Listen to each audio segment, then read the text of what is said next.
Good morning. Good afternoon. And welcome along to the Time Zone podcast, where we're all in different time zones. We're gonna. That'd be cute if we were in different time zones, but we're not. Yeah, next week maybe. But I'm trying to do like I take half of a sentence and you take the other half, and it will be so seamless that people won't even realize we are in different cities.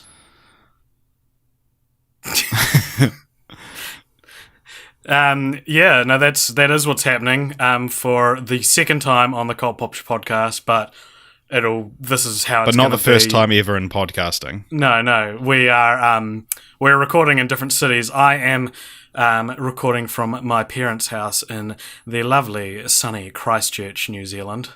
And because I'm an adult, I am recording from a flat that I pay rent at.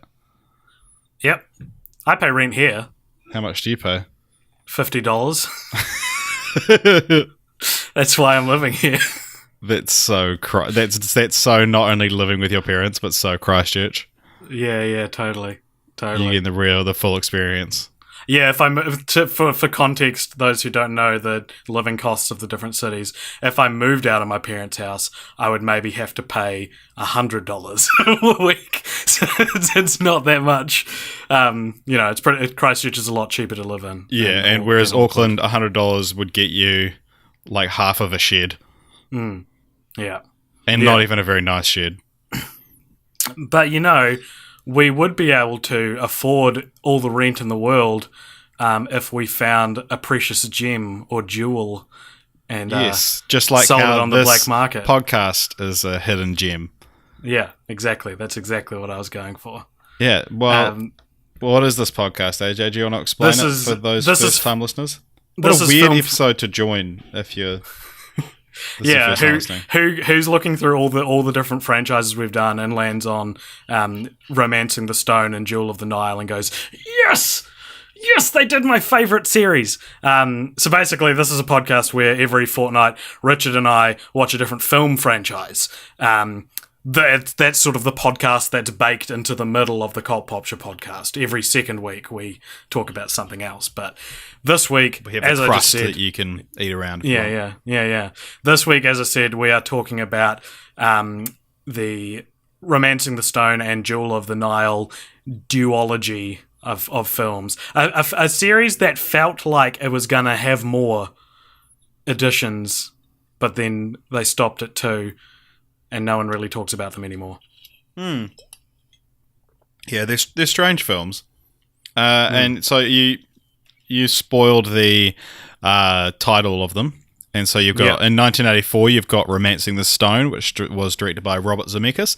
And then a mere 21 months later, you had Jewel of the Nile in 1985.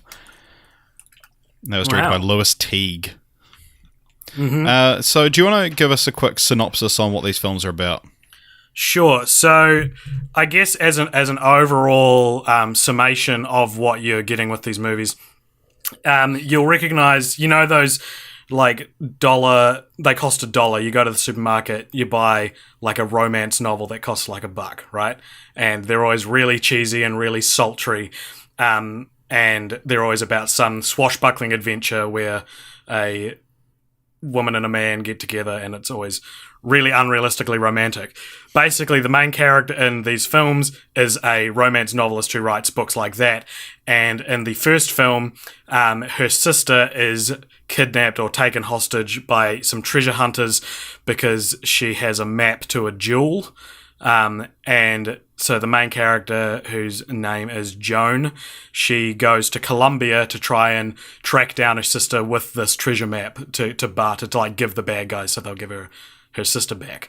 But along the way, she meets a guy named Jack, and they team up together and go on this whirlwind adventure that reflects the very nature of the novels that Joan writes.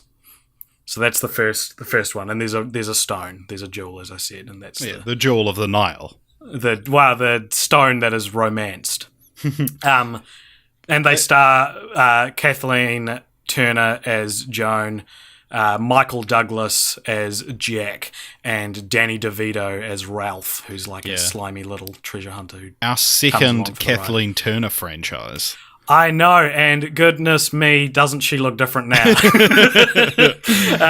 Kathleen Turner, of course, played Frida Felcher in Dumb and Dumber 2, where I recognised her in that film as that old actress with the smoker's voice who's, relatively overweight and is always cast in kind of the comically sexual, but that's why it's funny roles.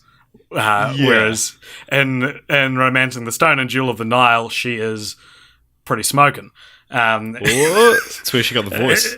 Yeah. That's probably she swapped them over. She took her smoker's voice. Well, she took her smoking body and turned it into a smoker's voice. Yeah, that was what I was trying to get. She is. I do love Kathleen Turner though. At every size. Yeah, of course. Yeah, she's great. No she's judgment great. from these boys. No. I mean, not that anyway. Not that she needs our validation, No. And then, so what is the Jewel of the Nile about? So the Jewel of the Nile is set maybe a year or two after the conclusion of Romancing the Stone. Roughly 21 months, I would say. Oh, yeah. And basically, Joan is pretty over writing romance novels because she basically turned her adventure from Romancing the Stone into her greatest novel at the end of the first film. And now she's at this point in her life where she wants to get married, but she's also sick and tired of writing romance novels because they're so unrealistic. And she says in the film, what happens when the sun comes up the next day? And essentially, Jewel of the Nile is the answer to that question. And so Jack, who's a real scallywag, doesn't want to marry her because he's, that's just the type of guy. Scallywag. He's a scallywag. And so she meets, while they're in Italy, I think, she meets a dude from Africa, like I don't know, what type, like a prince or something? I don't know what he was. He was like a politician from Africa who tells her that he wants her to come with him back to Africa where she can write his write his biography, essentially. And jumping at the chance to write something real that isn't fake, she goes with him, but soon learns that he's actually quite a tyrant in this province that he essentially rules over. Wakanda, I think it was. Yeah, Wakanda. And the real, I'm not using the right terms here, but the real, heir to the throne, or the real, the real person who should be ruling over this nation, is referred to colloquially as the Jewel of the Nile. And so she meets him, and Jack soon finds out that she's in trouble, so he goes to help her out, and it's them trying to escape the bad guys, plus Danny DeVito's Ralph, who shows up again, and return the Jewel of the Nile to his rightful place in charge. And the Jewel as a character is a really nice and friendly guy, so that obviously you like him more than you like Omar, who's the villain. Yeah. So, speaking of liking things one more than the other, what would you say was your favourite? That's an interesting question, because I had seen these movies when I was very young, and if you read online, it's, to no one's surprise, people don't like the sequel as much as the first film. However, this isn't one of those situations, I feel, where the first one is so much better than the second one, and the second one is it's a shadow of its former self. I thought the second one did all right to bring in a organic way to continue the story along. It maybe wasn't as exciting or as grounded as the first one, and it kind of does lose that pulpy romance novel vibe. So the first one's an easier film to make, because it's let's bring these romance novels to life. What would it look like if these romance novels actually happened? Whereas the second one goes off the rails a bit more. Yeah. And also, just to amend from my assumption from last episode of Film Franchise Fortnights, Danny DeVito did not direct Jewel of the Nile. I don't know why I thought that. He did direct Matilda, though. Yeah. And what was your other piece of information you got incorrect? Oh, I also thought Michelle Pfeiffer was the main lady in it. Mm-hmm. But she's not. It's Kathleen Turner. Yeah. So, would you still say you preferred the first one, though? I think so. I think just maybe because it's a Robert Zemeckis film. I think this was Zemeckis' first big film. It wasn't his first film, but it was his first, like, took the world by storm kind of film. And it came out, it was the film he made before Back to the Future. And so he did Romancing the Stone, Back to the Future, Who Framed Roger Rabbit, and then the 2 Back to the Future sequels, all in, like, this stretch of time. And I can appreciate Romancing the Stone as kind of a precursor to those 4 other films. Do you know what I mean? Like, you can see his voice in it. Yeah, definitely. Yeah, it's got there's the magic in the first one that the second one doesn't have, and a lot of that actually not only is Robert Zemeckis, but also Alan Silvestri's score is just like it's not often that I notice the score in a movie, but like because Back to the Future as an entirety is so like deeply ingrained in my mind and in my soul, that hearing these elements of the score, which like is so iconic in Romancing the Stone, is it just gave it that little extra bit of magic. And it's there's just something about the first one that makes it slightly better than the second one. I would say overall I didn't find these films very interesting, or like I quite often like to think about, when I watch a film, think of like who would have this as their favorite film. So like much like Shanghai Noon and Shanghai Nights, which was the 3rd episode of this podcast, these are the kind of movies that I'm like, the only way these would be your favorite is if these are like the only movies you've ever seen, or if like the first movies you ever saw. Like if someone and they're similar kind of movies that like if you grow up and hit maybe 8 to 12 around the time they came out, and these were like the first kind of movies you saw, they'd have this like special place in your heart, and you'd be like, oh yeah, I watched them where I grew up and I loved them.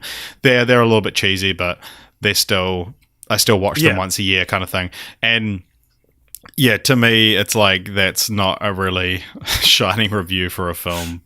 No, they're like a less interesting version of Indiana Jones. Yeah, exactly. And that's exactly what these movies are. And maybe that's why they were popular at the time, is because they capitalized, like Indiana Jones had just come out, like I think 3 years before Romancing the Stone. So people were wanting these archaeological adventure stories. Yeah, essentially. Well, and it's interesting about the comparisons to Raiders of the Lost Ark, and we'll come back to that in a second. But you talking about Robert Zemeckis, how there's like, this was like his first big movie, but did the studio had like so little faith in it that they were like, as he was making it, they're like, you can't direct Cocoon. He was signed on to direct Cocoon, and they fired him while he was making Romancing the Stone, because they're like, this is just going to be trash. And then it came out, and it was 20th Century Fox's only hit that year, and they were like, okay, fine, you can do this other movie you keep going on about, and that was Back to the Future. That's awesome. What a cool story. Like, there is, as I sort of talked about before, there is a legacy to Romancing the Stone that many would attribute to Back to the Future, but I feel like it's Romancing the Stone. Like, Michael Douglas echoes Marty McFly as a character. And, like, there's certain things he says where I'm like, I could hear Michael J. Fox saying that line the way he said it, and think, and it's sort of, it is, there's nothing wrong with Romancing the Stone. And I think in the same, have you ever seen... I'd say that's the perfect review of it, is just there's nothing wrong with it. Yeah. Have you ever seen Starship Troopers? No. So Starship Troopers was sort of quite infamous when it came out, because if you interpret Starship Troopers the way it's supposed to be interpreted, it's a parody of action films, of like action sci-fi films. Like, it's intentionally cheesy, and it's like a social commentary all wrapped up in that sort of thing. And the same way, I feel like you could see the producers of this film being like, you're just making a shitty romance adventure film. But like, that is totally the point of, like, the first film ends with Jack turning back up after they go their separate ways with a boat on the sidewalk, and she climbs up it and they kiss, and it's like a happy ending.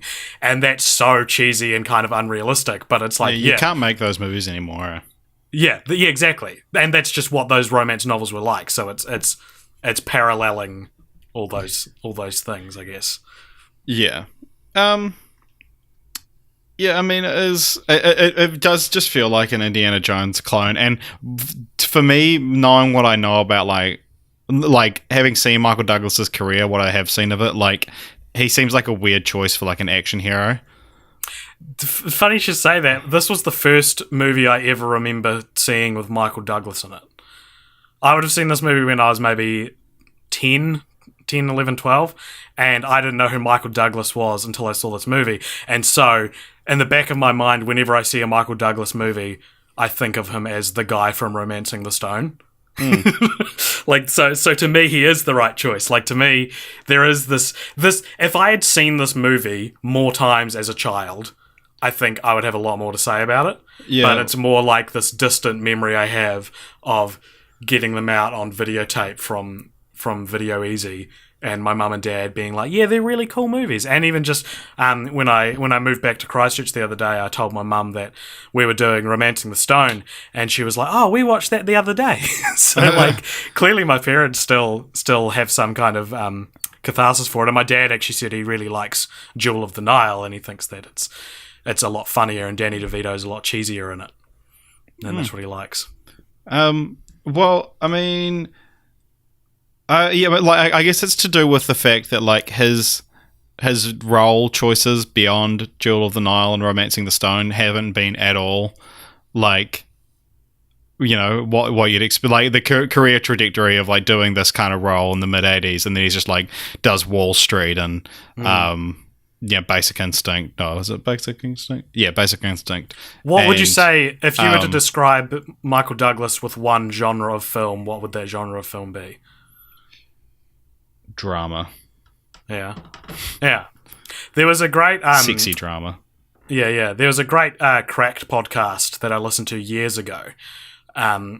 That was called like Actors Who Do the Same Thing in Every Movie or something like that, and it went into things like how Tom Hanks pees in like 6 of his different roles, and stuff like that. And Brad Pitt always eats. Yeah, Brad Pitt always eats, and it went into Michael Douglas at the start. And I remember they said Michael Douglas once starred in a period piece and it did really badly, and since then he's never been in a period piece. And that was like an interesting take on Michael Douglas, is we don't like to see him not in modern times. And I feel like Romancing the Stone is the closest he got to that, because it's not set in 1984. I don't know if they no, that's interesting you say that, because part of what I liked about it is that it is explicitly set in like 1984, despite being about like all these things that, you know, could take place in like the 40s, but there are these little bits and pieces that make it like explicitly the mid 80s. Okay. Like the glimpses you get of like the you know, New York, or like the actual civilized, the developed world kind of thing. Right. I guess what I more mean is that was when the movie was made, so that's when it's set. Yeah, it's set in modern times when it came out. Yeah. But another thing, like I'd say Gordon Gekko is like Jack T. Colton could have easily become Michael Douglas's like signature role, but like I'd say Gordon Gekko is, and that's the one that kind of informed the rest of his career. Is that the one from Wall Street? Wall Street, yeah. Oh, yeah. Yeah, because even like something like Ant-Man, you know, like that's another like Michael Douglas role that I like sort of think about when I hear the name Michael Douglas. Yeah, same. Hank Pym, exactly. Just because that's the most sort of relevant to what I've watched and whatnot. Ants. Is that what it is? What am I talking? I don't even know what I'm talking about. Ants. It's from like a what is it? What was that from? It's a trailer for Ant-Man. That's just Paul Rudd and Michael Douglas like slapping their knees and going, ants. It's so weird. Ant-Man. That's so funny. Yeah, that was great. But like we've talked about how this was a real early film for Zemeckis, and it's interesting that I'd love to know if this is how he continued to direct. But Kathleen Turner came out and kind of said she didn't really like working on the first film because she called Zemeckis like a film school grad, and that he was more concerned about trying to, like, just framing the shots and that side of everything rather than directing the actors. And so he'd be like, oh no, let's shoot it from this way, and she would get kind of pissed off because she would have to change the way she acted, and he wasn't really concerned about that, which is quite a very interesting sort of thing for quite a famous, respected director to an insight into his process. So I'd be quite interested to see if that's how he still works. I mean, yeah, it doesn't seem like it does, because Back to the Future, the characterization in Back to the Future is so rich and so like it feels designed, you know. And maybe that's just how good the actors were, but to get all those actors having the same like stylistic voice makes me think there was a director on, and even Romancing the Stone somewhat, I would have said that was in there, but maybe not. Maybe he's more attracted to actors who can do this part by themselves. Yeah, I don't. But the creative voices behind this film, you got Robert Zemeckis. You've also got the writer of the film, and we've said how it's a very similar story to Raiders of the Lost Ark, but it was actually written 5 years earlier than that by a woman called Diane Thomas. Now, she only has one screenplay credit to her name. And can you guess what it is? Is it Romancing the Stone? It is Romancing the Stone. What do you think happened? Did she die? Yeah, she did die. She was working on her second project. It was going to be with Steven Spielberg. But she was killed in a car accident. Her boyfriend was driving a car that Michael Douglas bought for them. Wow.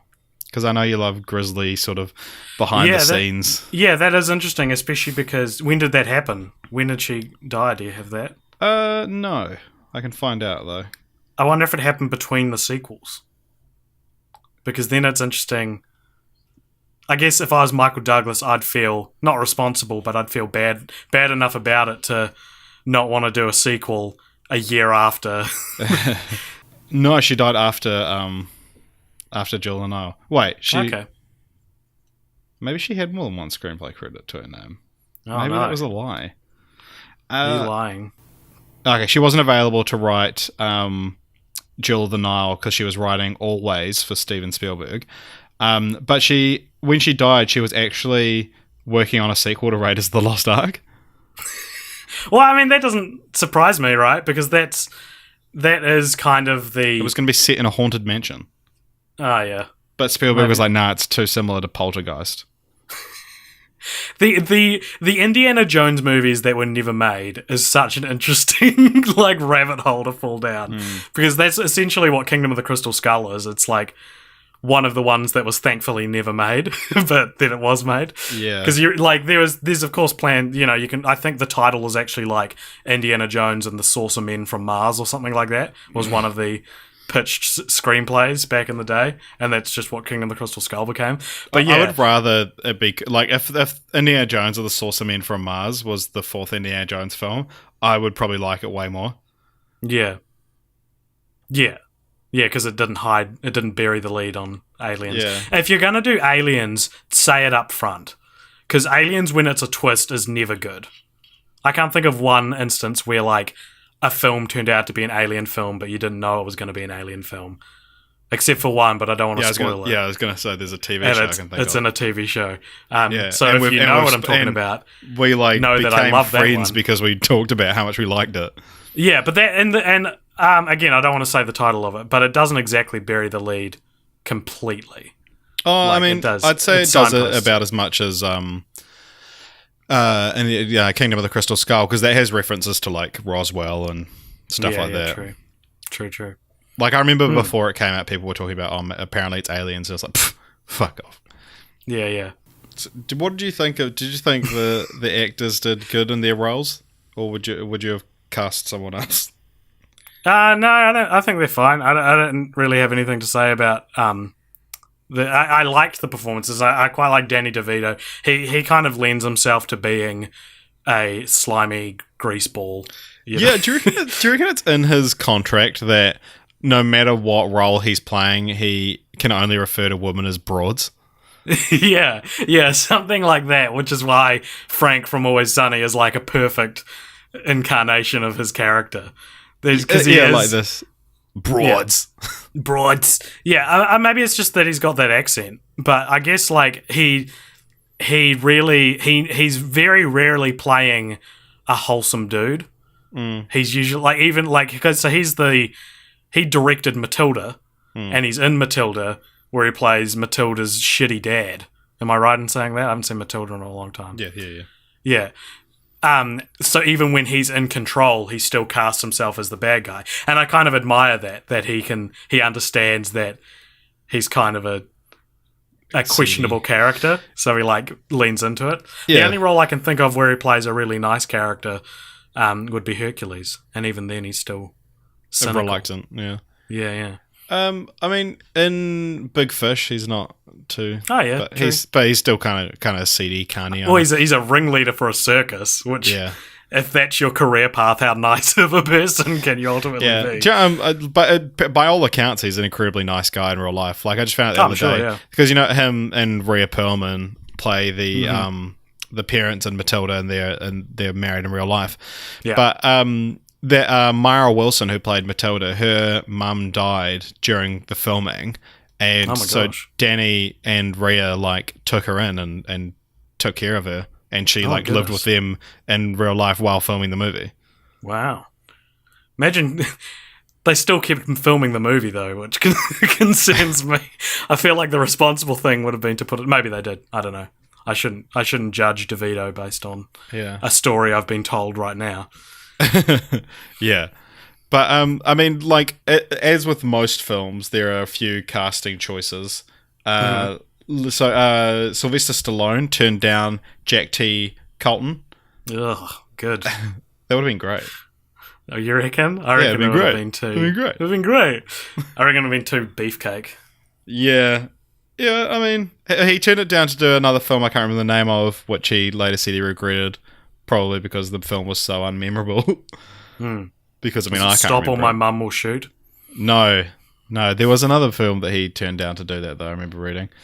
But, there was that, and then also, let me just double-check her name, but someone else was considered for the role of Joan. Was it Michelle Pfeiffer? No.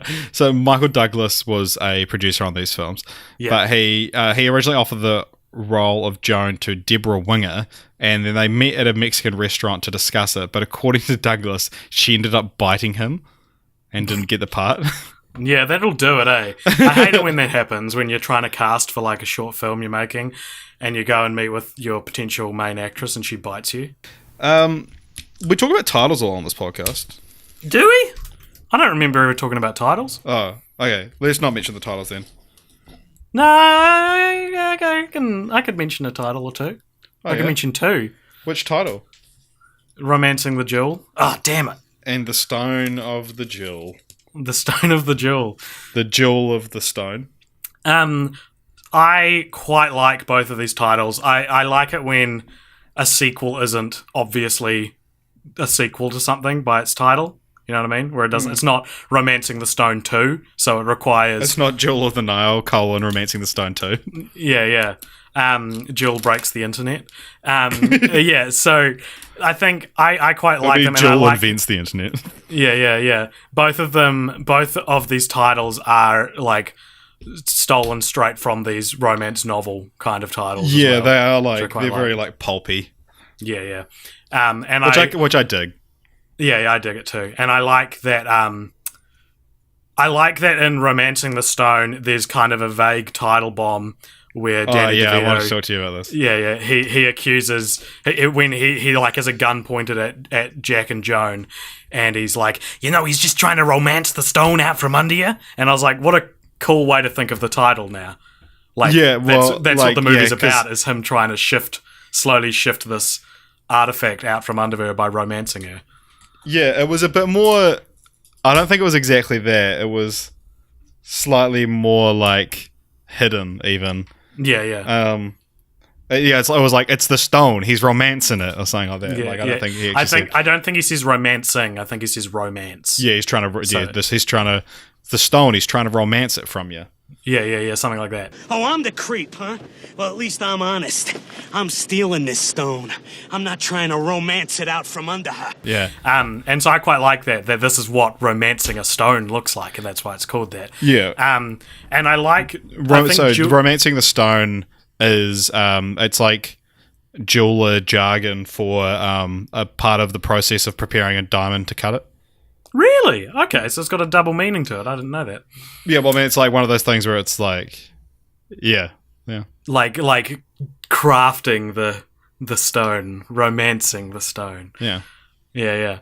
I like Jewel of the Nile as a sequel title, but I didn't like that the guy was literally referred to as the Jewel of the Nile. Like it was less like a turn of phrase for the sequel and more the actual thing. They were the actual MacGuffin of the film. Like if they just called him the Jewel and it was set around the Nile as it was. Yeah, I don't know. I think I would have liked that better. Right. Yeah, because it's one of those ones like Jurassic Park where it's like not a title bomb because they just say it all the time. Yeah, exactly. Yeah, there's no impact to the title being said in the film. Which, as we know, is the best thing a movie can do. Yeah, like... Yeah. I don't know. I'm kind of, like, out of things to say, almost, about the film. It's okay. Because they're so middle of the road. Yeah. I hope people who are listening to this who are like, man... the fact that they're in different cities has really like distilled the energy of the podcast. It's not that. You're right. We can hear each other in real time fine. It's that there's nothing really funny to say about these movies, so we're just sort of reviewing them as we would humorlessly, I guess. They are hard movies to review, especially... I think they're hard movies to review because everything that they do well, another movie has since done it better or did it better before it. So, like, as I said before, they're essentially like a not as good Indiana Jones. And the score is like, while amazing, is a not as good Back to the Future. Yeah. And even like the Jewel of the Nile has like a not as good Bond song at the start. Yeah, Jewel of the Nile. Yeah, it's very. And then it's very the power of love. Like, and then at the end of the film as well, you have a when the going gets tough, the tough get going by which just feels. I didn't like that. I was like, this is a strange song choice to close out the series on. The song was written for the movie. No way! You're kidding me. Yeah. What that?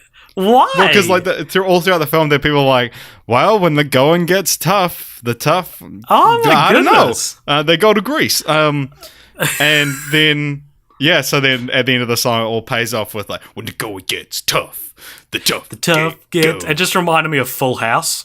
Like I got something to tell you. I got flashbacks of like, oh, anyway.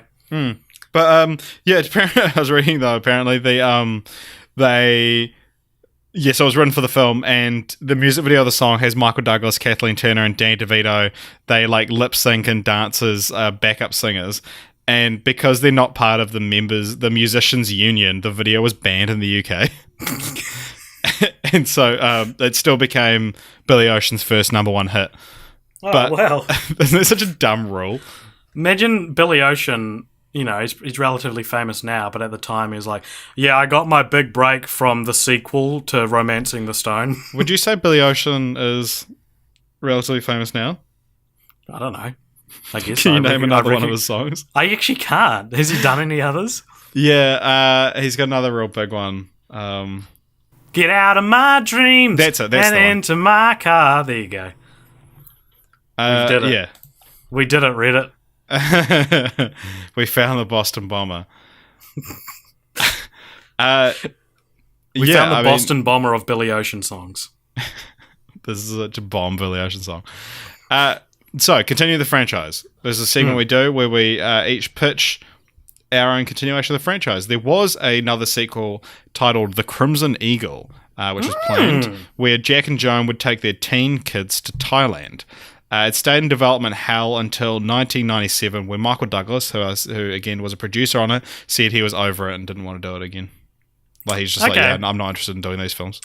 It is a weird thing to say about a couple of movies, but they do, because of the way they're designed, they do feel like you could have made a few more of them, whether they would have been good or not. But like, it's not like something like analyze this and analyze that. What would you even call the next one? Like Analyze these. Analyze these, and it's about their kids. I know so little about analyze this and that. But yeah, like maybe it's and then because, analyze them. Yeah, analyze those. Analyze those. I think maybe because the very nature of these romance novels that they're parodying is that there's like they churn out one every 6 months, and so like these authors are real prolific. Slowing down. Yeah, true. Probably one every 3 months, to be honest. Every 3 weeks.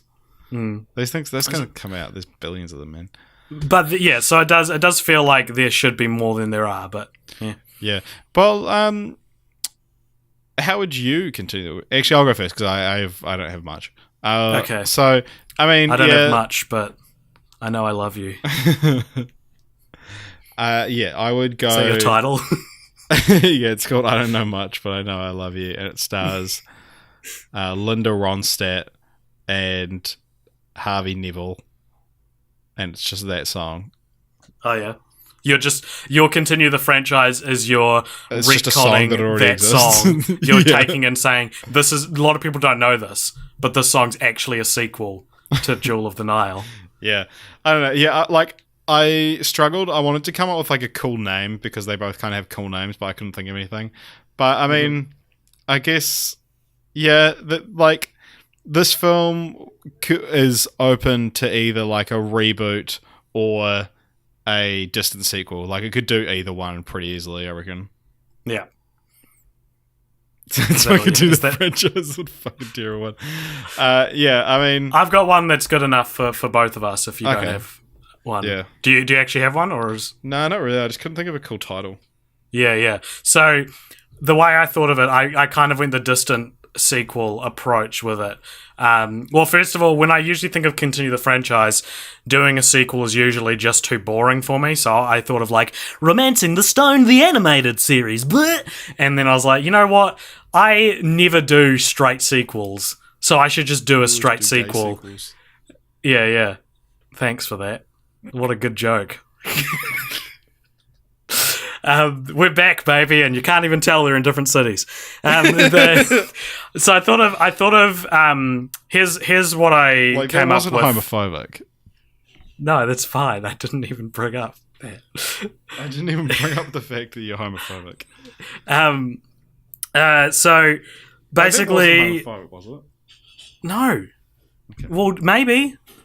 I don't know. I'm not really a person who can talk on that subject. Do we want to do what I want to do now, or do we want to keep talking about your rampant homophobia, Richard? It's becoming a problem. So a lot of the ways these adventure stories, I kind of took leaf from Uncharted's book, and you've got the first one that's set in a jungle, the second one's set in a desert. So where would you set a third one? And I thought Tibet, like the snow, right? Yeah. And do like a snowy adventure. But because one of our OG rules for continuing the franchise is that the movie has to come out now, we couldn't just be like, it's set in the snow and it was made in 1989. We got to actually we have to take time into account. Your continuing the franchise is this film that was filmed in 1989 and lost until now, and it just comes out today. Yeah, totally. And you've also faced the problem that I don't think producers would cast Kathleen Turner in a main role anymore. Especially not like this is real sad, but I haven't seen Kathleen Turner being taken seriously in a role.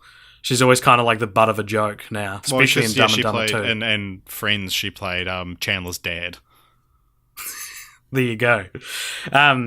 So yeah, she definitely couldn't be the hero of it. So what I thought was, at some point between the end of the second film and this one, Jack and Joan, they had a couple of kids, and then Jack went off to find some artifact in Tibet, whatever it is. You can call it whatever you want. Snowy McNugget.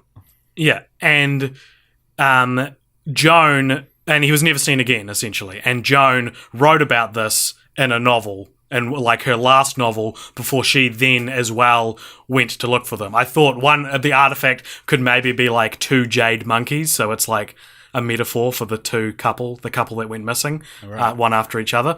And years later, her daughter, their daughter, who maybe also writes romance novels, but also maybe hates romance novels, or maybe writes a different genre. Writes BuzzFeed articles. Yeah, something, or maybe like a modern. Maybe she writes. She writes for Babe.net. Yeah. I thought maybe she writes erotica, lit erotica for like she went on Craigslist and someone's like, I'll pay someone $50 a month to write 4 lit erotica stories for my website. Maybe something like that. Anyway, for whatever reason, she's pulled in to go and search for the Jade Monkeys / her parents. There's a lot of work. I want you to help me craft the story, Richard. All right. So she goes searching for the Snowy McNugget. Yeah, okay. And she just in spirit of keeping it within that romance movie or that romance novel aesthetic, she meets a guy there who they fall in love along the way. I thought maybe he's a sci-fi writer. Maybe there's aliens in it, and we bury the lead because he's. That's basically all I've got. However, I do have a title for your consideration. Oh yes. I thought we could call it. I was trying to think. I was like smolder. Snow, ice, the smoldering ice. Like, what's a neat little like juxtaposition?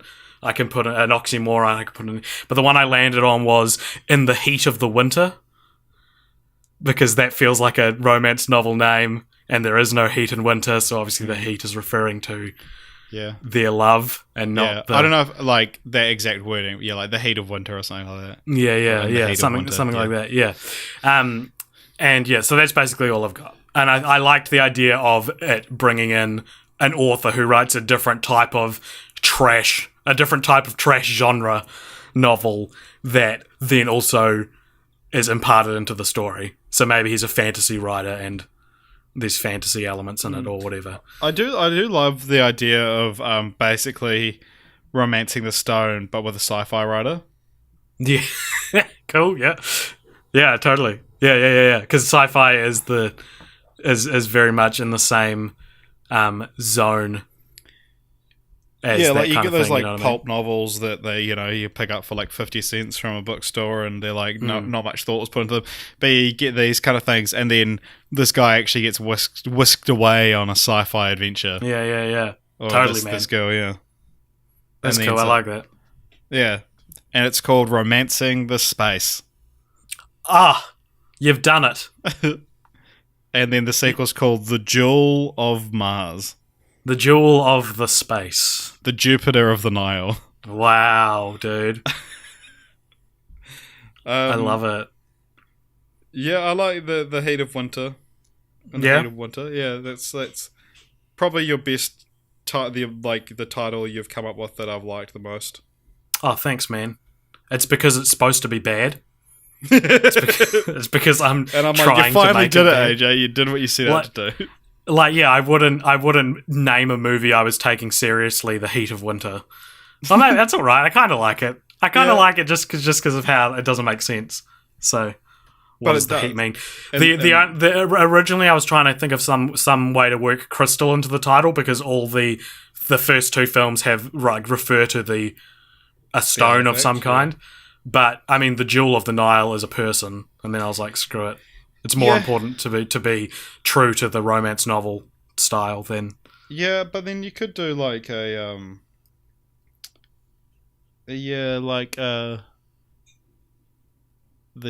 jade something.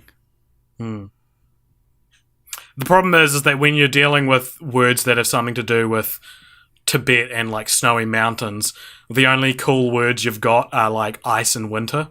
Oh, you got tundra. Tundra, yeah. The Jade Tundra. Oh, because you couldn't do snow. I can feel it. Snow is such a lame word to try and make sound exciting. Name me one good movie that has the word snow in it. Snow Dogs. You got me. All right, that's it. That's all I had. Snow Buddies. Ah. Snow Buddies 2, The Search for Santa Paws. Snow Go, the level in Crash Bandicoot 2. Ah, yes. You're right. All right, you've proved me wrong. All right. Do you want to bloody do some franchise Drugs? roulette? Yeah. Okay. So this is the point where the show where we hit a rut, and so we're like, let's just pull the plug quickly. So what we're going to do is we're going to roll a number, and then that number is going to correspond to a cheeky little number on our franchise list, and that'll be the next franchise we cover. And we also have a guest star joining us next week, probably. Yeah. First guest star of 2018. So won't tell you who it is, but stay tuned for that who business. They is. Oh shit. What? Because it could be more than one person? Yeah. That is more than one Okay. person. Is it? Well, I believe so. Oh shit, I didn't know that. Alright, no, that's cool. Richard, you didn't tell me about this. You said it was one person. No, that's cool. Cool. We'll need to sort out our Zencaster so that we can meet with more than one person Yeah. in one chat. Yeah, we can probably talk about this stuff off pod. Why? No, I think that this is the most interesting part of this episode so far, probably. All sorts of, I don't know. Do you know that on our franchise list, number Zencaster might not even 28, work. number 28 is Lord of the Rings, number 29 is Stuart Little, and number 30 is The Hobbit. So whoever wrote these, at some point, they thought of Stuart Little in between Lord of the Rings and The Hobbit. Whichever one of us wrote this. I'll just delete Romancing the Stone and Jewel of the Nile from the list. Oh, nice. All right, give me a number, baby. A number, baby. All right, I'm pushing. Get it? Yep. feel I like get you it. can How many are on there? There are this is our guest franchise list, so we have 276 on here. 176. 176 is The Nutty Professor, of which there is an original, a remake, a sequel to the remake, and an animated reboot. Oh my gosh. So 4 films in total. We're doing the Nutty Professor series next week, and I'll delete Revenge of the Nerds, which is directly above that one. Okay, that's it. That's it. We didn't read out any fan mail this week. It's been a bit hectic to compile it all, but we'll do that the next film franchise Fortnights, I guess. But if you also liked this podcast, then please subscribe to our YouTube channel, subscribe to us on iTunes, help me get rid of the fly that's buzzing seemingly only around my microphone. You can also like us on Facebook, follow us on Twitter, and pledge your allegiance to us on Instagram. What do you do on Instagram? Do you follow on Instagram? No. Yeah, it's pledge allegiance to. Okay, cool. Yeah, so thank you very much for listening. Yeah, I hope this sounded alright. Yeah. And if it didn't, we can just cut me saying that out. Or only leave that in. It's a 4-second long episode. Alright. Bye. Alright, thank you for listening, everybody. Bye.